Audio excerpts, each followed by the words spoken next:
Well, sharp-eyed observers, people who actually are watching YouTube rather than just listening to YouTube, may notice that I'm joined by a guest. People who are regular frequenters of this channel may even recognize the guest. Obviously, I'm joined by Ivan, mysteriously known online as Ivan Mike 1968 for reasons that could never be discerned or figured out by mortal man. No, it So, has Ivan, nothing to how do with are my you doing? middle. Yeah, good. It has nothing to do with my middle name nor the year of my birth.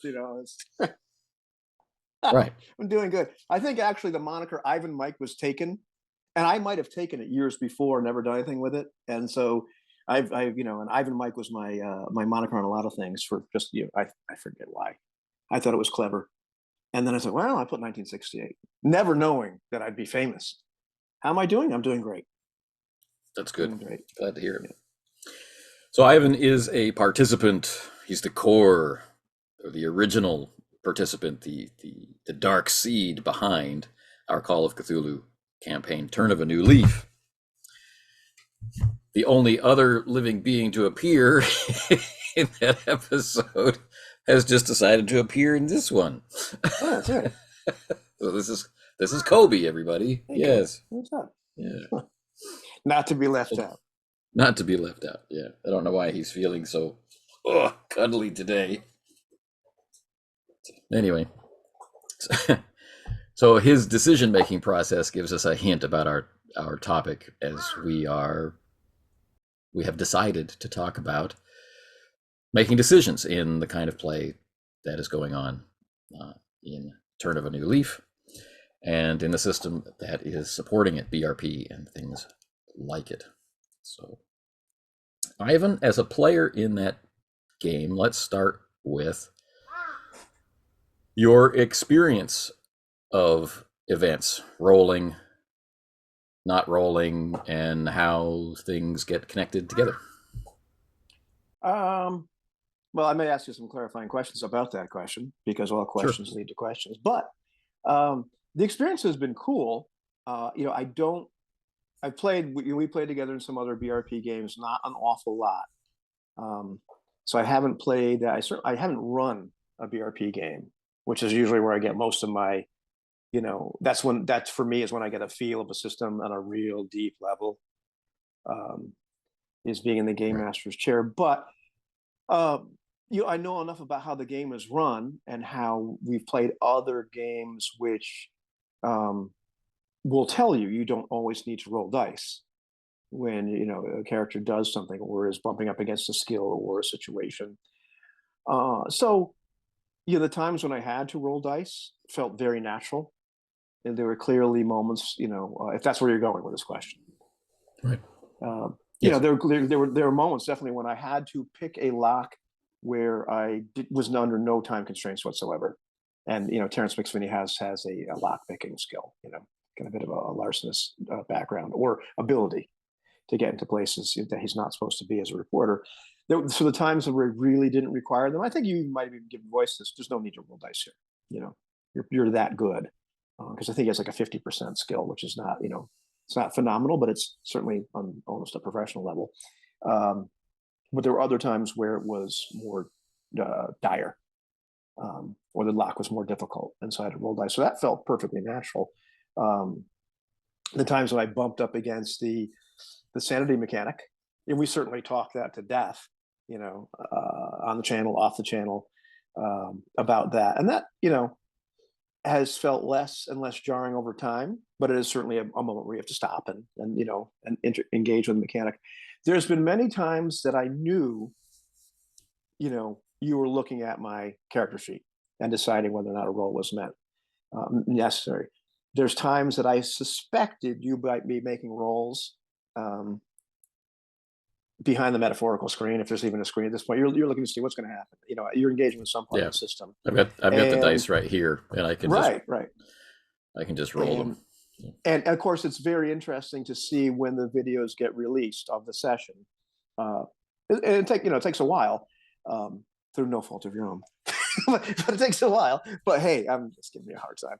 and I'll see the little thing when you have whatever noise comes up to notify you that there's some text on the screen that you're explaining where you're engaging the system at that point, and that all makes perfect sense. So I didn't feel as we were playing the game that, hey, I'm not getting a chance to, is my character sheet being ignored? Does he not know who I am?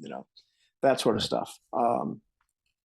And so it never felt like fiat, to use a loaded term.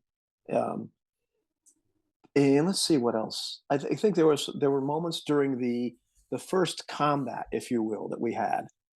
Right. In the second session. So second session, yeah. So Callum McGinnis and Terrence McSweeney are in a physical altercation or having a physical struggle with some people, and so there's no initiative use because the game doesn't use that, and what have you, which is something I just did not remember.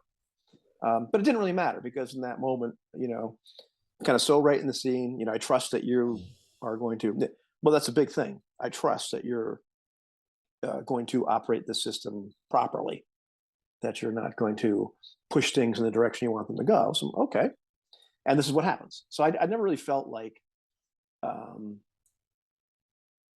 anything it felt very natural is where I'm going with it. I knew the system Right. was there. But it wasn't front and center either. Right. So, yeah, I imagine the that first combat may have been a little strange in that, like, no announcement of combat was made, and no shift to, okay, I need you to declare an action now was made, no call for initiative was made, no declaration of an initiative order was made. Things just flowed, which is how that particular version of BRP is set up. To things go in dex order, so I'm not obligated to tell you what the dexterity is of your opponents. You're going to find out I'll find out. Yeah. if they're faster or slower. But yeah. What about research? Oh yeah. So let's see. I think the first time I was doing the tremendous amount of research might have been in the library, so it might have been in session 7. Was that, or did I do some research prior to that? I can't recall off the top Well, of my let's look at head. that. You go to the newspaper Right. in session 7. Yeah.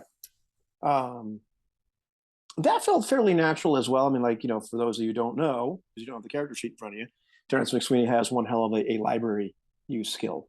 And so I'm in the analog of the library in the basement of the Boston Post. So, they have all the files and stuff. So I'm using that skill, so to speak. But most of using that skill involved talking with an individual that ran the library down there. I could have been bumping up against another skill, but then him saying, "Well, the information's down there in these five, this area," and so you just, at that point you just declared there were no rolls made. You declared, "Well, this is the kind of stuff you find out," and then you actually did have me make an idea roll, and which I just watched. I just watched that part of that session, and I saw your little explanation for what an idea roll could be used for, and because I recall after that there were certain things that I kind of was able to piece together, or at least make some connections. Hey, you notice that these and you didn't spell everything out for me, and then you determined because of this, but you did kind of leave these little pregnant, um, things out there, some of which I'm like still putting together now, Sure. which is cool. And then that's really cool on a level of this reporter would still be thinking about stuff, but as far as like what happened in that session, yeah, it felt natural, but there was never a second like, okay, now you must roll library skill, or Right. Which we might consider to be normal play, the normal practice. right. Right. So there's a door, it's locked. If we were just starting to play a campaign and people haven't really memorized what the other character's areas of expertise are. You might expect to hear someone say, well, does anyone have a lockpicking skill? Oh, I have a lockpicking skill. Right. Who are we Yeah, going to send to sneak great. over there? Yeah. Yeah, that kind of thing. And then, roll the dice. And so constantly shifting layer between, giving and receiving information only on the character layer as much as possible, but shifting Right. up into the system layer, or beyond into the player layer, to communicate this information out of character, to communicate this information just directly, Right. give me an idea roll. Um, Yeah, it's or different. I not. mean, it's actually kind of funny. Like, as time went on in the campaign, very often you would just say roll percentile dice, and at this point, there's not even a declaration of what skill I'm rolling for or what I'm rolling against, and you're going to look at, which is fine. I mean, that's cool. I mean, that uh, to me Right, that because didn't feel there's no unnatural. modifiers or things that we need to deal with. Right. Right. Roll percentile dice. Now, something that has happened in the other thread of the campaign is to exchange the call for a sanity roll for a phrase, Right. a language of play. So instead of asking the player, Brian, to roll sanity, I will describe the onset of the physical effects of fear, and then inform him, as Right. the subconscious voice of his character, that this is getting to be too much. This is too much. Right. Okay, I got you. Yeah. So we have these two different approaches isolated in these two threads of the campaign. I'm curious your thoughts about that. So it's funny. I've only seen the one session with Brian G, the Right. stochastic agency, which is great. Right. So I haven't seen the second one yet. So I don't think you have gotten to that point. I don't recall if in the We first talk one you about it at the started. Is that beginning of the second session, and we implement it okay? All right, gotcha. So I in haven't that seen that. session. I think that's cool because I mean it's different. I don't want to say different strokes for different folks, but like whoever you're playing with, if there is a particular way you can introduce this idea that it's time for a sanity roll in whatever language they find cool. I mean, you know, it's and I noticed like in ours as well. Like very often you don't just say roll percentile dice, which I'm pretty sure you might have said for some other things, not just sanity, if I recall correctly, based on the Yep. circumstances. But very often, you give this obvious build up that this is really not making sense, or this is so I know a sanity roll is coming. you know, you know. Right. I think Ideally. I've gotten ideally, and I've gotten to this point, right, in session 7, where I'm just accosted by this guy Mickey the Fist, who should be dead and also should be 50 years older than he appears, and so you just Well, at maybe that not point you 50, face but him, anyway, older. yeah, well, yeah, I suppose. Well, okay, 30 because maybe 35 because 55 would be ancient. My God, he looks 20. Not like a man ready for the grave. Yeah. Which Not like must be you. 55. Yeah. so he's got let's see, do I have special my teeth from my daughter's delicious soup? I don't know. Anyhow, it doesn't matter. It's just you kids. At that point, you just said roll sanity. This is so Yeah. don't give me that, and which is fine too. I mean, it was unnerving enough that I knew that was a possibility. And even if I wasn't really thinking at that point, I'm like personally so jarred by it that that's no more jarring. Um, but yeah, the ways we introduce that, it's time to roll for something. Um, so far, I think it's been less intrusive to like, or has less of a switching cost, going up from being in character layer to engage in the system layer. When you just simply tell me to roll percentile dice, I already kind of know what you're having me roll for because I've already declared actions and intentions. You know, Right. you don't necessarily need to roll percentile dice against this skill.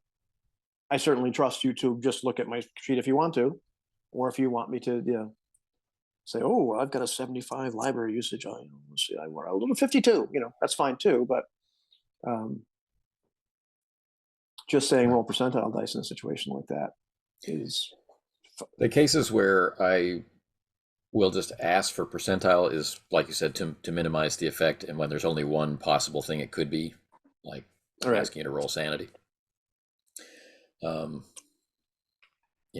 I've just dug up the grave of my former companion, and the grave is empty, and there are claw marks inside the the coffin.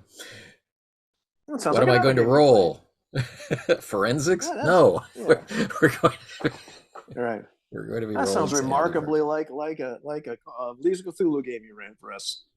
Remarkably, but So I don't tend to want to announce luck. Right. I don't particularly find the name of it to be thematically appropriate, so I don't really want to reference it. There are times when the investigator should be the one rolling luck.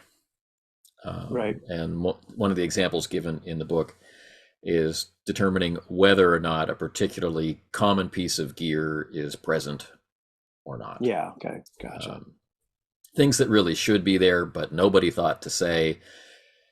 And it really shouldn't be a problem in play, but for whatever reason, whatever part of the culture of play, now that it's been stated that nobody stated that they were bringing a lantern or kerosene or something like that,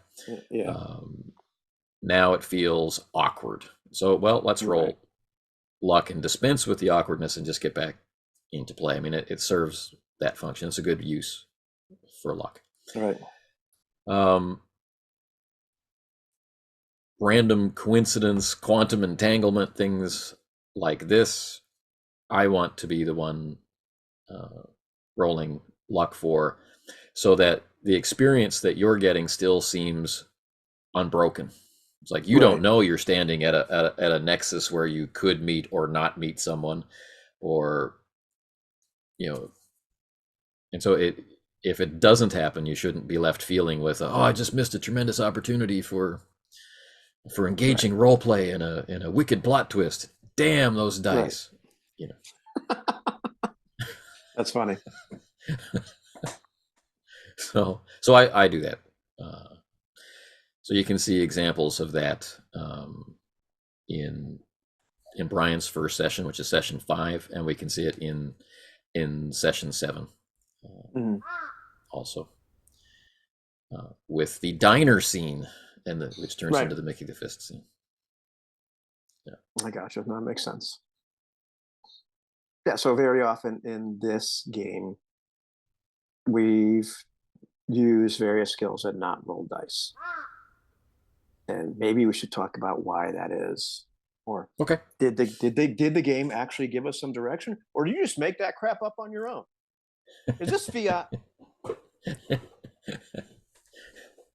Well, yeah, in a sense it is fiat, because fiat just simply means exercising your ability to make a decision in a particular place. So I've made the decision to follow the rules in BRP rather than ignore them. Right, exactly. Yeah. And although that is a cloudy issue, like which version of BRP are we talking about? Which edition of Call of Cthulhu are we talking about? And are we willing to look at the big gold book as it existed at that time and use it as insight into the 6th edition of Call of Cthulhu, which is the one that we're playing with? Right, that's what we're playing. That is a thing. Now I know that you've talked about this a million times, but maybe with your cloudy memory, you could paraphrase, or at least give us an idea of what kind of direction you're given by this game. What kind of direction people have been given by this game for, it seems like centuries now, maybe decades. Well, since since 1981. Okay, well, hey, trust me. I keep on being horrified by like seeing things that that are. Oh, it was that many years ago in 1981. I was like, no, it wasn't. It was 20. It's like, oh no, it was 40 It something, was pal. around 20. Yeah. I know many people that are much younger than that. 1981 just is the distant past Yeah. in his history. But anyhow, enough of that depressing talk. It's not Back to the depressing. subject. It's enlightening. It's enlightening. Um, right. So basically, in the opening section, that's Mm, dealing with skills and how skills are done. It flat out says don't roll for things that are normal. And in the earliest versions, it defines these things like walking, talking, seeing, listening. Right. right. What did that mean? And why is it so sparsely described? Why are those particular things described? I think that kind of information is lost in the midst of time, even though Sandy Peterson is still with us and we could ask him, Right. um, what were you thinking when you wrote these specific lines? What did it apply to? But he does explain in the text that you roll when there's some reason Right. for there to be doubt about the outcome. Right. So, Which is a pretty pregnant statement.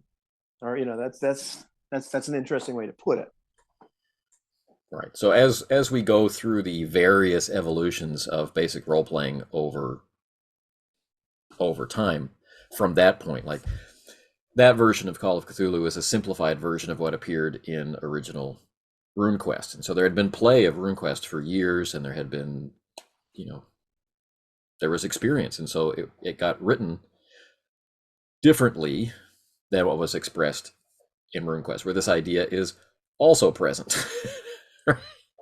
That's So, why I have to open the store for a small dog. okay. Anyhow, go on. Yeah. So, what do we mean by it's normal? Some people will want that to be defined. right. There are some people who are going to resist defining what normal is because we all know what normal means, Is this normal? right? And there are some people who want to debate the limits of normal because that's interesting for them. Like, how are we really going to define? And there are notions of what's fair and unfair. So, who gets to decide what normal is? And there's a whole bunch of stuff around this topic about what is normal. But if we look at the fact that spot hidden, the skill, could be interpreted as largely dependent on sight because there is a separate listen skill, right? So if spot hidden is largely based on sight, if seeing under normal circumstances is not rolled, then spot hidden isn't rolled when you're investigating an empty office under no time pressure, under normal lighting conditions. Is there a dog? Yeah, exactly. Yeah, roll spot hidden. Right. So I've played in games where, just like the situation you're describing, right, my character has opened a desk drawer.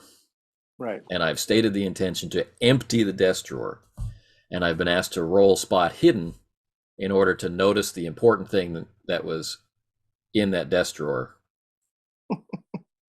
Right. And so you can wind up with this disconnect. Like, does the character recognize that the thing is important? Roll spot hidden. That makes sense. Or right. Did they find it when they took everything out of the desk? Roll spot hidden. Or they're an investigator. They are methodically going through everything that was in the desk drawer. So therefore they find the thing. What they do with it is another question. Right. Right. So I have been asked in the past to roll spot hidden to find the letter that was in with other letters. Right. And then instantly in that moment, I was told the significance of that letter. Or sometimes I've been handed a handout with the letter written on it. Right. And then I can decide as the player whether I want to read it now or not. So you can see there's a lot of nuance, a lot of gradations of things that you can Right. Well, let's go to a in these real moments. life example, which people can actually watch on your channel. Sure. There's a in the session with Brian C. Quick munch, he's looking in his office, and there's a roll top desk from a particular location. Right. And first, well, there's two things that happen. First, you have him roll, or one of you rolls to see if he puts two and two together and says, "Gosh, I've seen this symbol someplace before." That he's seen one place, and that roll top desk I think has something similar. There's that. But then there's the second half of that scene, if you will, where he's trying to see if there's any kind of secret doors in this thing, and see if they discover something. Now, spoiler, there might be, but There as might be. there might be. It's possible, but the player, as he does, will describe like very detailed intentions. I'm going to try this, I'm going to try that, I'm going to try this. It'll give you a whole sequence of things, not just I look to the left, wait for you. I look to the right, wait for you. He gives you this whole list of the things I'm Yes. going to try in order to manipulate this thing, which instantly reminded me of this example of play in the Dungeon Master's Guide from first edition Dungeons and Dragons, where there's that part. Yeah, there's this part, in that sample adventure where they come across these little pieces of wood sticking out of the wall, and the character is saying, "I'm going to push, pull, do all these things to try to see if this thing moves." Right. Because you were given this direction. You were given all kinds of conflicting directions in that game, which I love dearly. To have the players are supposed to tell you all these things they were trying to do. Now there was a find secret door skill too, but they're trying to they're trying to show you all these things, and I think eventually they find a secret door or something, but it doesn't really matter. Right. There was a strange parallel in this episode I'm watching where I'm kind of laughing to myself. Oh my god, I'm watching the Dungeon Master's Guide come to life, but it's Call of Cthulhu. So, from as the observer, not being sure what's really going on. I don't know if you put up a thing or little text block or not. How much of that was Alfred Smalls just physically working with his desk and finally finding some kind of mechanism that opens it, and how much of it was a roll of the skill? What was what was necessary at that point? How did all those decisions get made, and did the player activity obviate the need for a roll at all, or what's that's kind of a very, very convoluted topic, but it's an actual event. So let's talk about that. Right. So remembering the desk in the first place was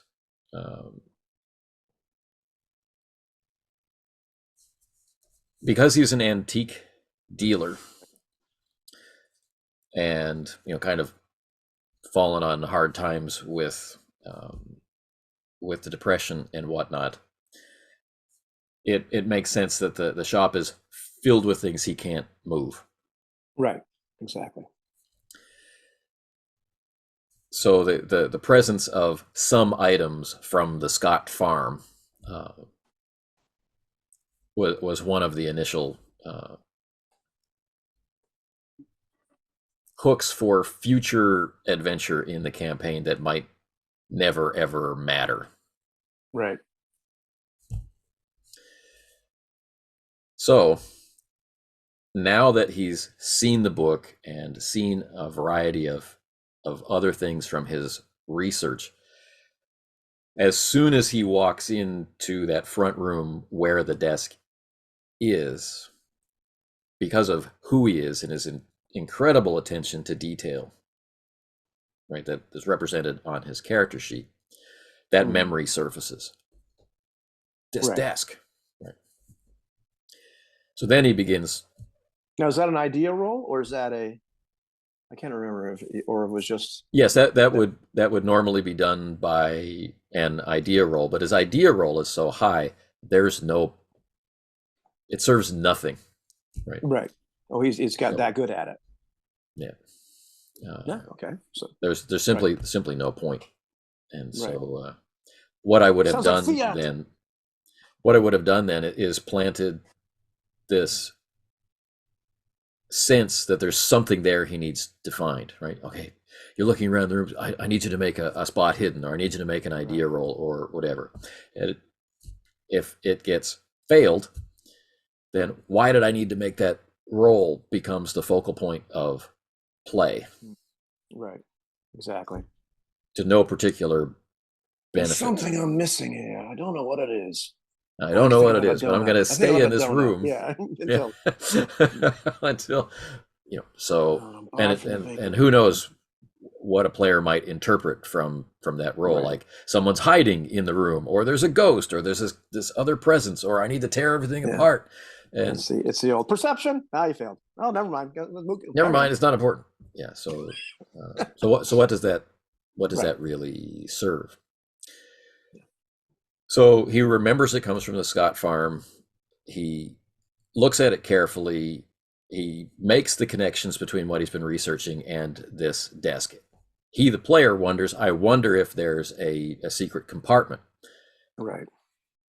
And then he, the player, simply begins searching the desk. He's telling me what he's doing to manipulate the desk. So if he is able to figure out how that secret compartment is revealed, then that secret compartment will be revealed. And if he doesn't, then I need to consider, does a character with those skills merit a role that could ultimately reveal this, or do I let it go? Right. And if the reverse was true, if you didn't have those observational skills, do you require them to make a roll even though they're telling you they're going to do the thing that opens the thing? no, because that's just taking away the success that the player has earned with their character. And it's not like it's not like pushing and pulling on parts of the desk require a genius. Right, exactly. Right. But I mean, I think that's one of those things, those traps that we as a whole can fall into. Is I could see, I can think of people I played with where they would make you make a roll at that point, even though you're telling them what you're doing. So, let's see how smart this guy is or how dumb this guy is. And I probably made that mistake in the past. Yeah. Or there's the need for saving time. Like we could stand here and listen to each discrete action of what's going on, or we could roll it, skip through all of that, take the character's success from the dice and say, okay, so you find the secret compartment, and inside the secret compartment is this.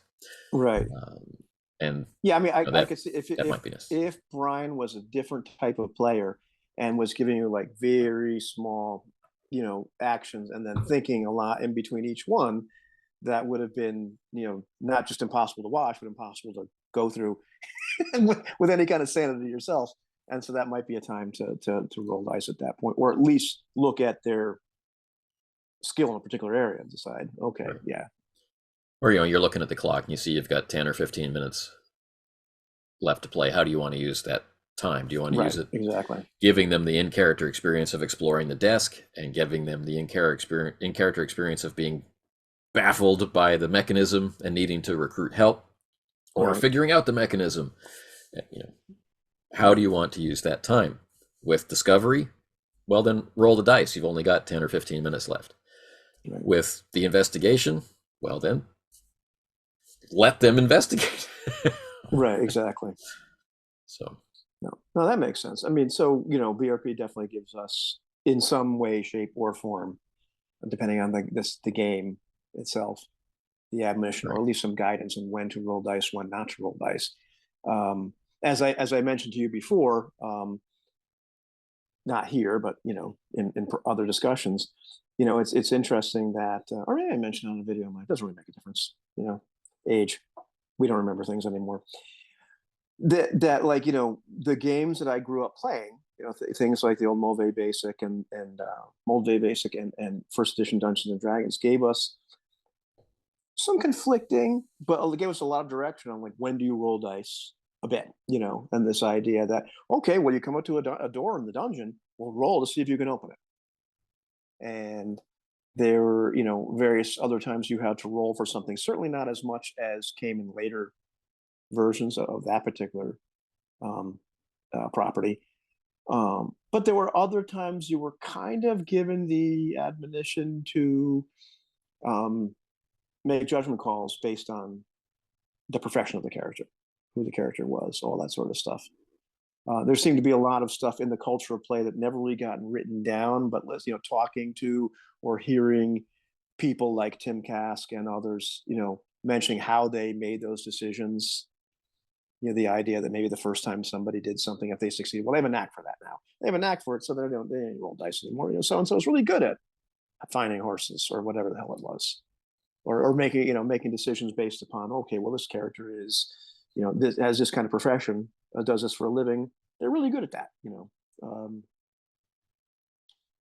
But very often, I believe what happened, and I see it happen, happening with people, is that all of a sudden there's a role for everything all the time because there is a mechanic attached to this, and then we're running into those situations where you're not necessarily looking at just how good is this person at this, or no real consideration to, like, okay, well, this is a normal situation.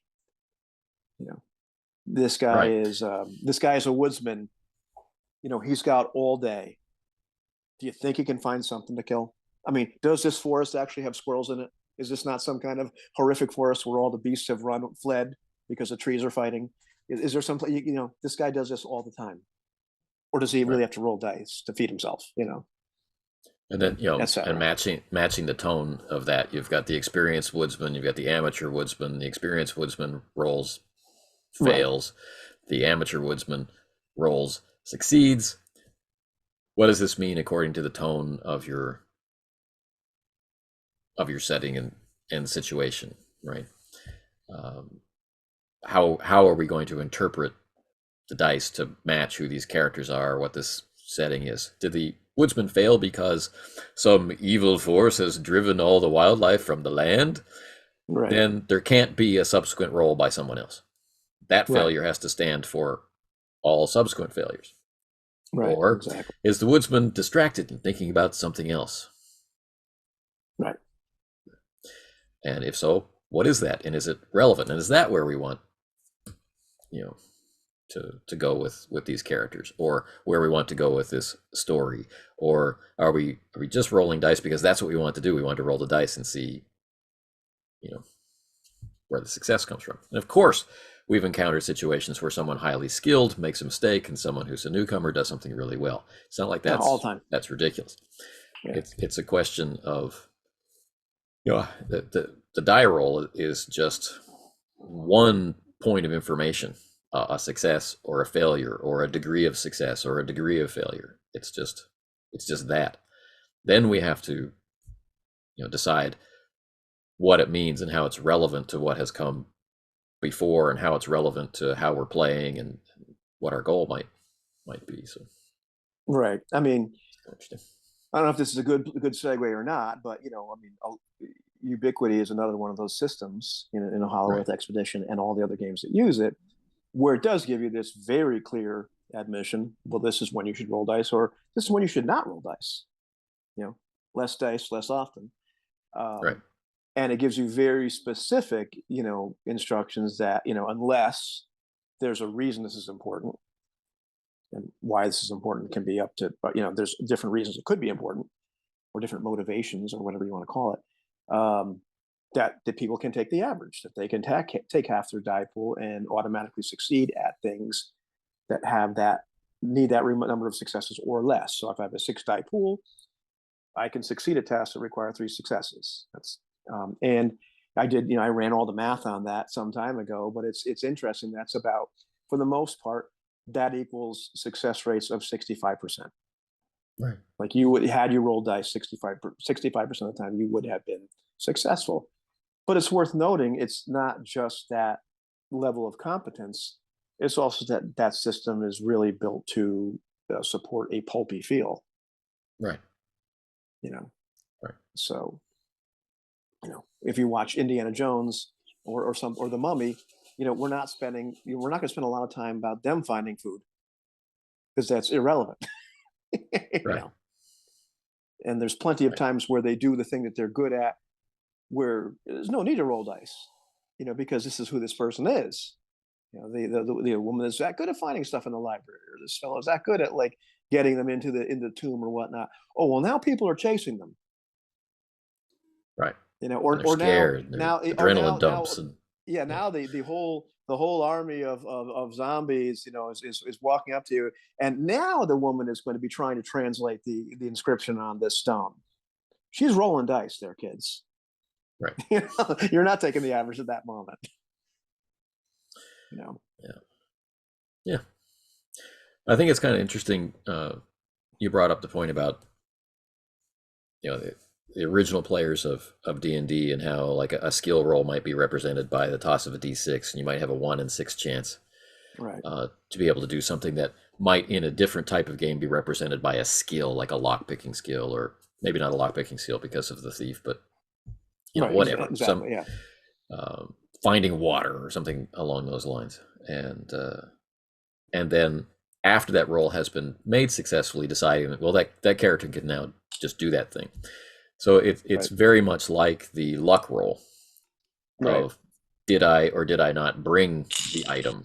It's Right. does this character have this useful ability in this situation? And yeah. Yeah. There's other games. I mean, I'm trying to remember what the heck they are right now, where that same thing shows up. I mean, there's well, I think I can't recall if Ubiquity has one of those roles where you can decide if you've brought something or not. Uh, I think there's certainly a certain level of skill in expeditions where somebody makes that sort of role. Did you remember to bring flashlights or whatever it happens to be? Right. Expeditions could be used Right. to quickly gloss over all the minutia, Star and Wars, then that was it. There was one of Star those Wars things too that has as one, that and one of those anything with talents some and kind of everything like point that. spend usually involves Right. that as well. But it's kind of interesting to see like some systems using that as a way to like figure out who the character is or what kind of things you don't need to make roll dice about anymore, or unless it's really really dire. So and so's good at this. Right. So I think the most important question about all of this is, has running the game this way in many of our sessions, not all of our sessions for contrast, but in many of our sessions, a lot of skill rolls have been just taken as an automatic success because of the circumstances and because of the skill levels provided. So has that allowed you to imagine more, or or connect with the character more than the ones where the tone, like the the fight with Mickey the Fist is definitely handled with calling for rolls, Right. naming the rolls, giving the numbers. It's handled in a normal way, let's say. Right. So With improbable results, I might add. Alfred Smalls is one hell of a pugilist. Yeah, no, it definitely has. I mean, that really has allowed me or helped stay, in character as character, and I know who the character is, not just in terms of motivations and whatnot, but like building the character. I know what he's good at and what he's not particularly good at. So it makes sense, and it's more satisfying to play through the acquisition of, like, say, the results of the research, rather than sitting there and rolling dice. Okay, get being called. Oh, you got a 7. Okay, fantastic. It's which there's nothing wrong with that, but it certainly has allowed for a more immersive, for lack of a better term, immersion in character, or immersion in, you know, in character as character. What if I was Terrence in that particular situation? What would this be like? right. Because in normal life we're not thinking die rolls. Maybe it would make life easier. I don't know, but Right, just it made sense. wait And for I the didn't clatter feel, of dice. yeah, and I didn't feel cheated or removed from the experience on a mechanical level either, because I know what he's like. I know he's got these particular skills. When it's time to, when Alfred Smalls is calling down, "Can you swim?" Not really good. So I roll dice, and that makes sense. Yeah. I mean, you could have. I mean, I think that's where I think it would be. I don't know. A disconnect is the wrong word, but you might feel like you're being cheated. Is if there's a minute chance, and the game master says, "Yeah, well, you fail." You drown, or whatever it happens to Yeah, be. the reverse, the automatic failure, which has I happened a mean, few times in the campaign. right, right, and I mean, there's certainly nothing wrong with that. There's certainly nothing wrong with I know we've had discussions off camera where we've talked about the utility of the fortune karma drama model, where I've said, well, karma could probably be better called, like, well, what the hell do you think was going to happen? Based on, how good you are, what was going on, what you did. Yeah, you're exactly where you're supposed to be, dude, because that's, hey, what do you think was going to happen, Terrence? You know, um, Right. so it doesn't, I personally don't feel cheated in situations where that happens. I mean, sometimes I might not have known that it happened. Um, but there's times like, you can look at the character sheet and know, like, man, there's like very little chance of me doing this. And it's not necessarily, failure isn't life or death, at least as far as I know. It's called Cthulhu after all. But it's not life or death, and it's something that, yeah, this isn't going to happen. I mean, I've certainly had, I can go way way back, which is amazing. It's way back to a game we had an alternate one, Regime Diabolique, where our friend Seb, had his character go to the people that invited the Musketeers to a ball and try to Mhm. get hired on as a guard. I made a decision right there that's not going to happen. And it wasn't to push the story. This is important too. Like, why do you make this decision as a game master?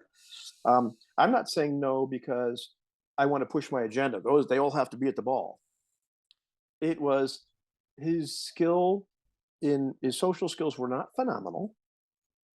And more importantly, you know, there was no way in hell that these people were hiring guards from anywhere except the pool they decided to hire guards from. And it didn't matter it didn't matter. Breeze Core went there and tried to get hired as a guard. Well, he might have got himself in there. That might have been a role. But it was an automatic failure, and I'm looking like literally at what the hell do you think was going to happen? Said, try again, Jean Marie, and so he, Right. But you're looking at it from God mode, right, and the player's looking at it through a much narrower focus of the yeah, and I think information that they've learned. And right, that's the information they've learned, and they're. I recall, like, we talked about that, and he was a little miffed that he didn't get to roll, and so I understand that, and that was a discussion we got to have afterwards. Um, right. That was and that's right, a it's a genre genre thing. mismatch. Yeah, Yeah. exactly. But at that point, like, if I was faced with that same decision again, I'd make the same decision. I might have been more forthcoming. This is why this is going to happen. Yeah. And that's So something too. Like if we were playing Hollow Earth Expedition and you encountered some kind of mysterious fellow on the docks with magical abilities, right? There would be no situation where I would ever consider them saying sleep and your character falling asleep.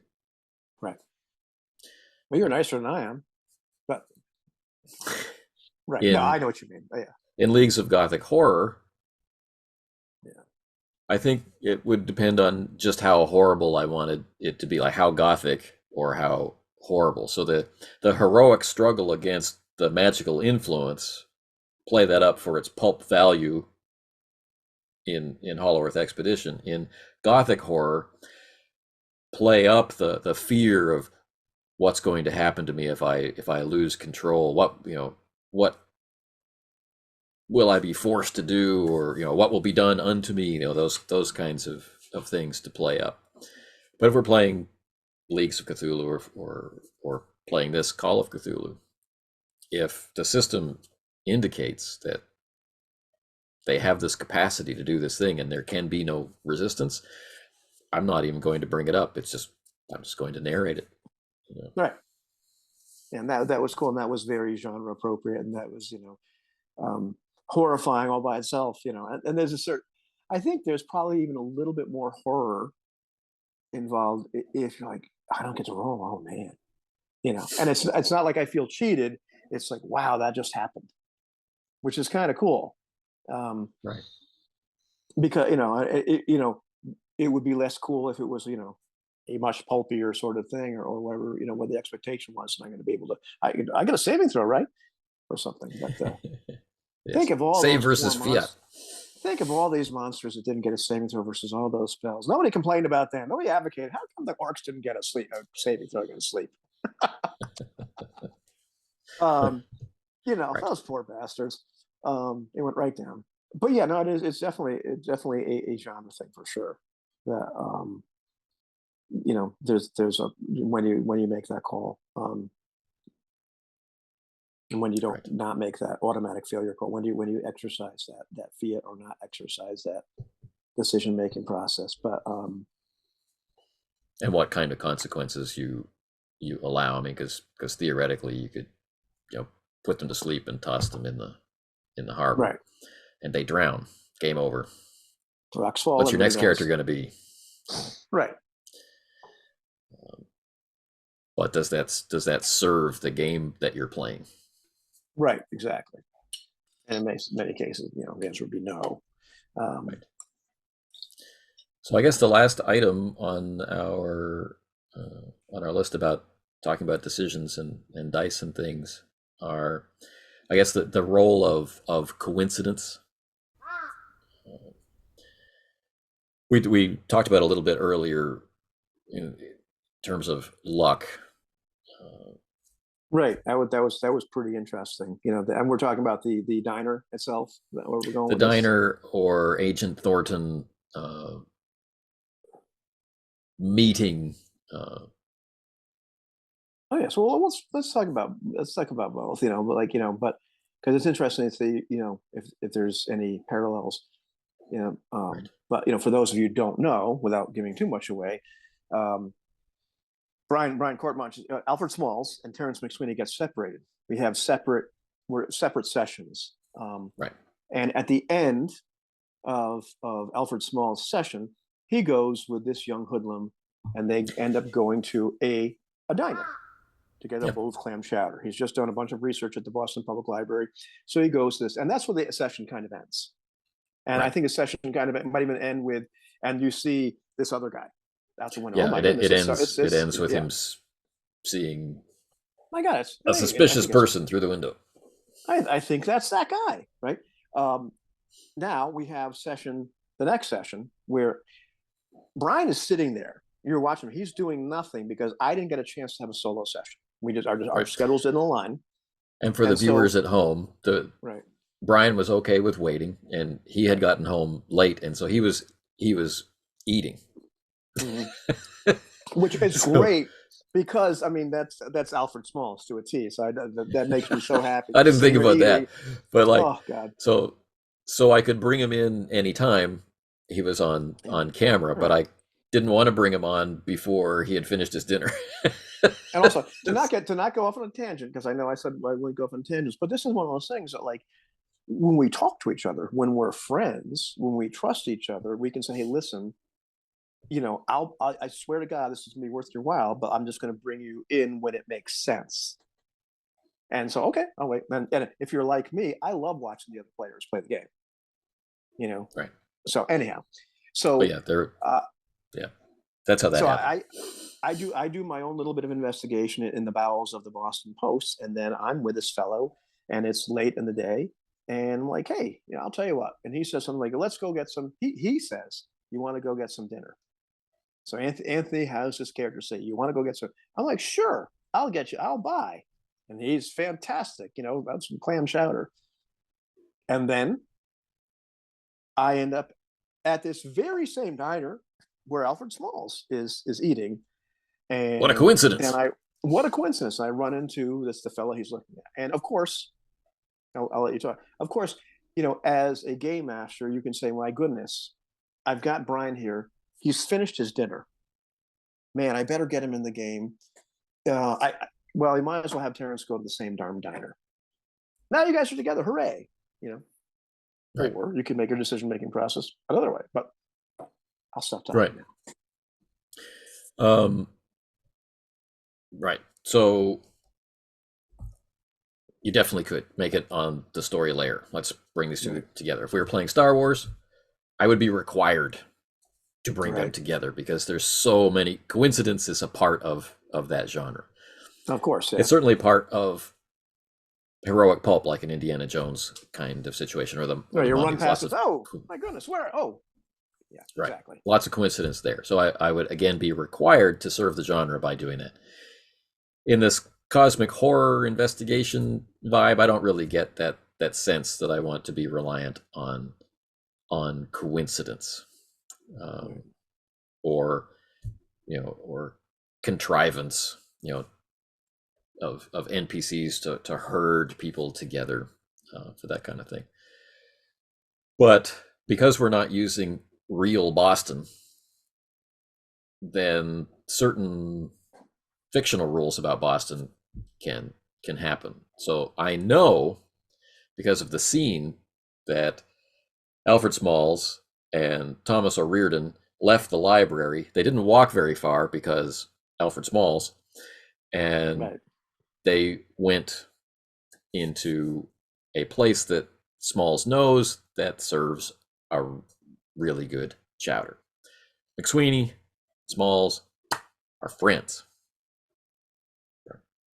And we've seen them constantly eating together throughout the whole Right. campaign. Exactly. That's all they So, do. so good restaurants, I figure they have in common. Right.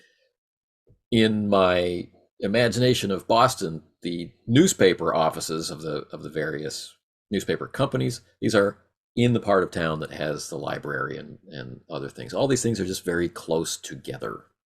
Right. So it seems very likely. And if the young, not young, if the person that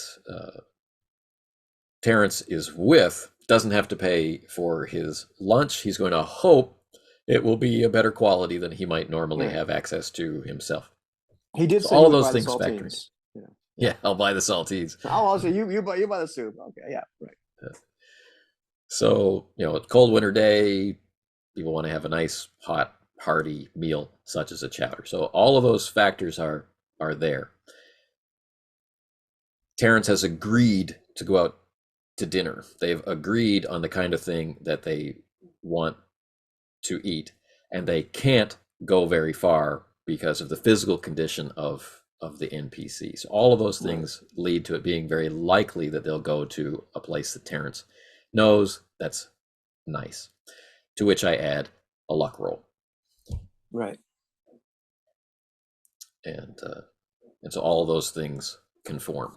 They meet at the same place, and they meet because Terrence had the bad luck to be accosted by Mickey the Fist in front of the diner.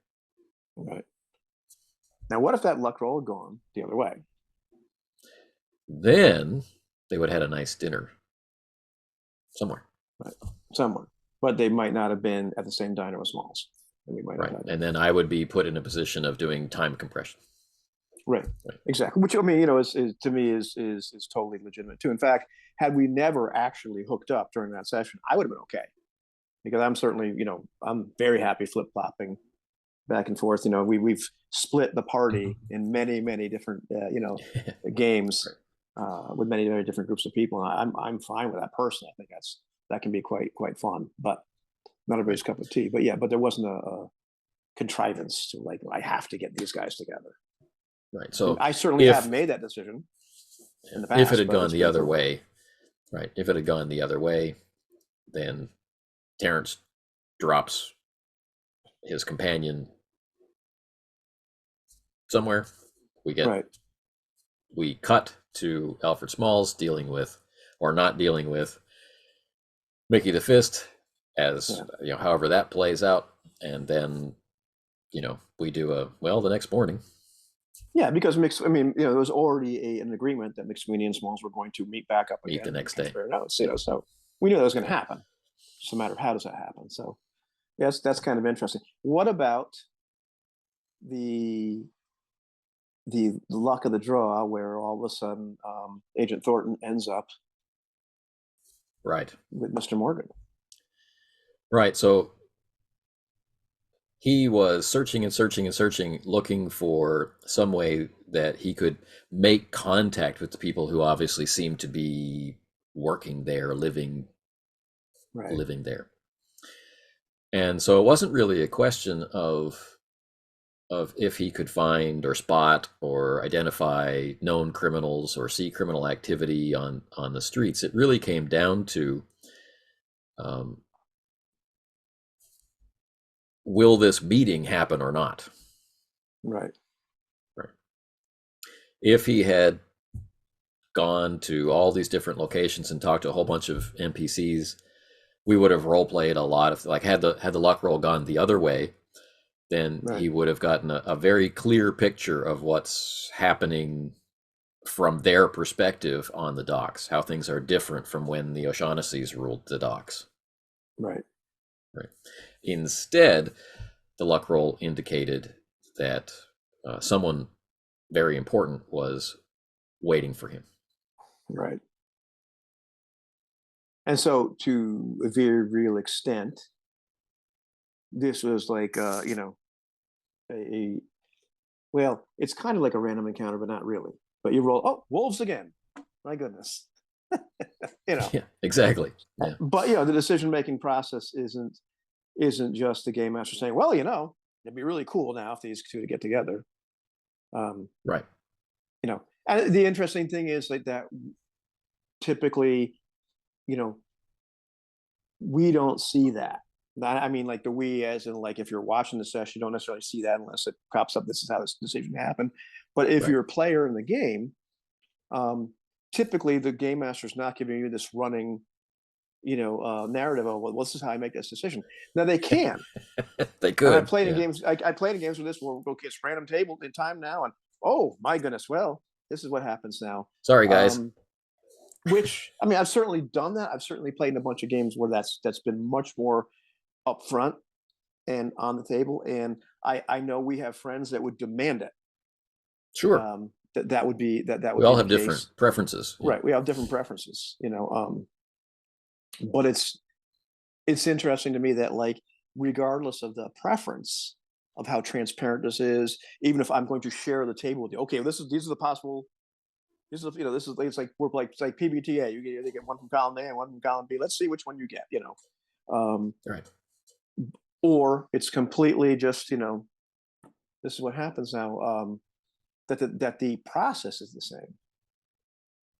The decision making process is the same, but it's just like, well, how transparent is it, and based on preference, do you want it transparent or not? I mean, I'm preparing and fingers crossed to run a game for some people where they don't want to know the system at all, and they don't Right. want to interface with it whatsoever, which I find really kind of fascinating and kind of I'm up for the challenge of running that, where I'm rolling the dice, I'm doing all these things, but I'm never really naming anything that's happening. And one of Right. the things that They get to they focus get on making decisions in character as character, and that's it. that's it. And I know Yeah. one particular person wants that desperately, and the other guys have said yes, I'll go along for that ride. So we'll Sure. see what actually happens when it actually actually takes place. But I'm kind of What interested people's to see how that. tolerances are for Yeah, and how much will that seem on their end? Will they be able to tell the difference between moments of fiat and moments of die rolls? I mean, if they're not hearing the clatter, will they? Will it be obvious to a person playing this game? Um, how do you make that decision? right. They might not care. They may care. I don't know. I mean, and much ink has been spilt on the subject, digital or otherwise. On the like, well, how they make that decision? Was that fiat? Was he just rolling dice to make a sound, and he just decided, and why did he do that? And that's really, given that the amount of time we've talked, probably a subject for a different video, because that could be another 3 hours of I conversation, guess so. Yeah. which nobody wants, you know. But that really is, I think, why talking about things in terms of layers, Right. where a particular technique or approach or methodology interfaces with the information that's being shared, between the players. Right? What kind of information am I giving or not giving? Why am I giving it? Why am I not giving it? How am I using it to make a decision or not? Right. Is this Yeah. dramatic? Is this purely system requirement? Right. Is this to provide an experience or provide information that I need to give the character? These are Right. Or is this just a whole, well, what the hell do they think was going to happen? Yeah, you fall. or I don't want to take the blame, so I'm going to roll the dice. Yeah. And other times I'm like, yeah, okay. No, she says no. She slams the door in your face. That was a dumb idea, dude. Or of course that, wow. I've had plenty of times where like I've made I had these really, really creative players when I was running a game of Dungeons and Dragons years ago. And they came up with these things that just absolutely floored me. And very often I just said, yeah, wow, that works. I'm not even rolling, thing for that, because it was just like, wow, never thought of that. And they were wheeling and dealing and making all these great deals. And it was, it didn't feel like Dungeons and Dragons at that point, which was great. It just, felt like they were living, breathing characters in this world. But like there were moments when I rolled dice. Let's see how this person reacts to you. And there are other times like, wow, yeah, we're not even doing rule of cool here. It's like, yeah, based on what you've just said, the situation this other person's in, yeah, they say yes. Because there's no need to roll here. That makes perfect sense. And that was, right. Right. And other times though, when we played the Veil, like everything stopped, and you take out the chart because that's what the game told you to do, and you're like, okay, well now you've rolled this, so like you get to choose 3 of these things. What would they be? And it was, a very different procedure, right, which kind of required you to act on that layer, and produces different information, right, to turn into a different kind of output. Yeah, exactly. Yeah. All right. Well, thanks for talking with me. Right. And cool. We kept on focused, and maybe we'll talk about the other crap another time if we feel brave. Maybe enough. we will. Maybe we will see. That was productive. Yeah, we could do that. It was. That's cool. And I'm enjoying the hell out of the game. Good. And it's really kind of cool to watch. I don't want to take much of the people's time. It's been neat to watch the sessions, and compare, which is probably a subject for another video another time. Just compare how different play styles are, and like how they all fit, but how they all, just watching us come to making decisions from the player standpoint rather than the game master standpoint. Yeah, it was a how we hoped for benefit, but I didn't expect it. I just hoped. Didn't want to lead the witnesses. Yeah. Oh yes, no, it's cool, and I absolutely, I'm hoping I get the chance to play with Brian Gregory in a session, at some point, because that'd be a hoot. We never got a chance to play together other than like Star Wars fighter skirmishes, which was also fun. But it's just wild to watch the various people that have been in the game and how, as an observer watching, like how we make our decisions, especially when the fellows have talked about it afterwards. That's been the really neat part. And seeing, oh wow, that's how you did that. That's how how you were thinking, so that's a pregnant topic for another time. But that's been super, super cool. And it's been neat to be a part of and to experience and also go back and watch. Awesome. I'm enjoying it. Cool stuff. Yeah. And I am not even dead yet. Not yet. I'm behind schedule usually for my characters. Getting closer. All right. All right. Take care. Yeah, take it easy, man.